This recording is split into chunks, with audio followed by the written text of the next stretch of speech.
जय हिंद दोस्तों। Finally Donald Trump का लिबरेशन डे, अमेरिका का liberation day from the global tariff जो है वो शुरू हो चुका है।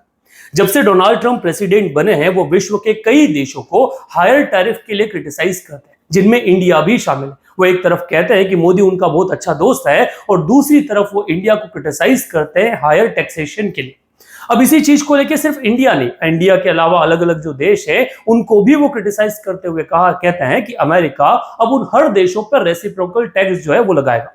ये धमकाने की शुरुआत पिछले लगभग 2 महीने से चल रही थी और फाइनली वो दिन आ गया जिस दिन ये सारा जो टैक्सेशन है, रेसिप्रोकल टैक्स, ये अनाउंस कर दिया गया।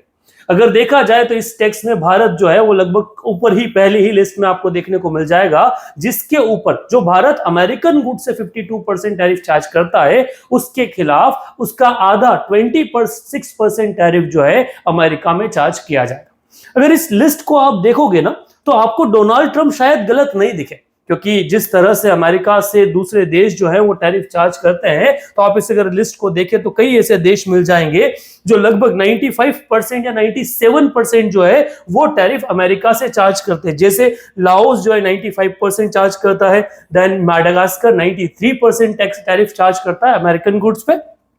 वैसे अगर आप देखेंगे तो कंबोडिया 97% जो टैक्स है वो चार्ज करता है और चाइना 67% टैरिफ चार्ज करता है अमेरिका से हो रहा है इंपोर्ट के ऊपर।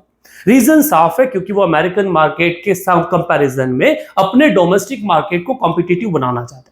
पर डोनाल्ड ट्रंप का यह कहना कि America can not be a stair for everyone to be develop, तो उसी आधार पर वो सीडी को हटाना चाहता है और जो इंपोर्ट अमेरिका में हो रहा है उसके ऊपर भी वो उसी तरह से रेसिप्रोकल टैक्स जो है उसको लिवाई करना चाहता है। और यही चीज हमने यहां पर देखी कि चाइना के ऊपर 34% टैक्स लगाया गया, यूरोपियन यूनियन पे 20% लगाया गया और ये आधा ही है, मींस हाफ ऑफ है जो अमेरिका के ऊपर चार्ज किया जाता है उसका।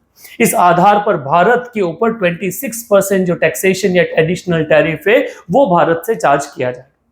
सवाल उठता है कि इस टैरिफ से भारत और अमेरिका दोनों पर क्या इंपैक्ट पड़ेगा।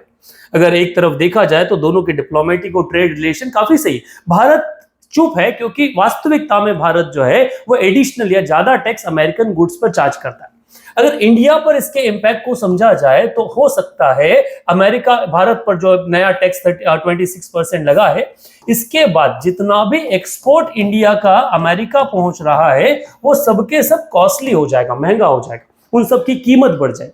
उसका एक भुगतान ऐसा हो सकता है कि भारत का जो एक्सपोर्ट अमेरिका जा रहा है उसमें एक रिडक्शन हमको देखने को मिले, एक कमी देखने को मिले और भारत का अमेरिका का एक्सपोर्ट शायद कम हो जाए क्योंकि वो वहां महंगा होने वाला है। परंतु ये सिर्फ भारत के सेंस में नहीं रहेगा, ये सभी देशों के सेंस में है। हर देश का जो इंपोर्ट अमेरिका में जितना भी इंपोर्टेड आइटम है सब महंगा हो जाएगा। इससे एक अमेरिका के प्लेयर या मेड इन अमेरिका को तो फोकस होगा, पर साथ ही साथ में एक लंबे समय के लिए अमेरिकन इकोनॉमी जो है वो शायद इन्फ्लेशन को झेले, मुद्रास्फीति को झेले। वहां पर ऑलरेडी डॉलर की स्थिति बहुत ज्यादा अच्छी बाजार में नहीं, अमेरिकन इकोनॉमी जो है वो क्राइसिस में है। कई बार जॉब क्राइसिस की बात कर ली जाए या फिर डेट ड्रिवन की बात कर ली, इस वाली कंडीशन पे डॉलर पे एक एडिशनल प्रेशर जनरेट होगा और डॉलर की जो वैल्यू है वो डिक्रीज हो जाएगी और वहां के गुड्स एंड सर्विसेज की वैल्यू जो है वो अप्रिशिएट हो जाएगी। अब डोनाल्ड ट्रंप ने अपनी जीत के साथ ये डिसीजन तो ले लिया है जिसको लेकर कई इकोनॉमिस्ट उसे क्रिटिसाइज कर रहे हैं, परंतु अब ये देखना होगा कि आने वाले टाइम पीरियड पर ये अमेरिकन इकोनॉमी पे किस तरह से रिएक्ट करता है। डोनाल्ड ट्रंप के इस डिसीजन को लेकर आप क्या ओपिनियन रखते हैं, कमेंट बॉक्स में जरूर लिखें।